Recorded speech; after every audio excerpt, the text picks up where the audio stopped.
grabe, spotted sina JM at Fiang sa airport kanina papuntang Jensan for their show.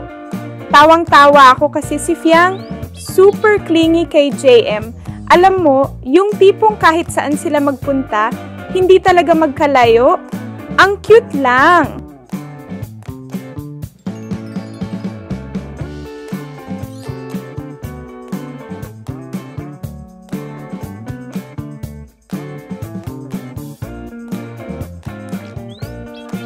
Tapos, obvious na ang dami ng fans na kinikilig kasi todo photo op sila sa airport.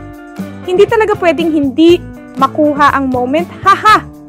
Ang saya lang tignan kasi hindi lang sila sweet sa stage, kundi pati sa personal, parang friends na friends talaga. Iba yung chemistry nila, no?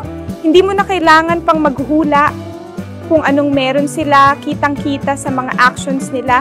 Parang yung mga fans, hindi rin tinag sa kakahintay sa mga moments nila. Sino yan? Kasapin. Ano na naman? Tapos, pagdating nila sa Jensan, parehong may ngiti sa mukha at parang ang saya nila sa suporta ng fans. So kung kilig ka na sa mga updates nila, imagine mo yung mga tagahanga nila sa Jensan. Talaga namang grabe ang energy. Mga ka-showbie, don't forget to like and subscribe for more kilig videos.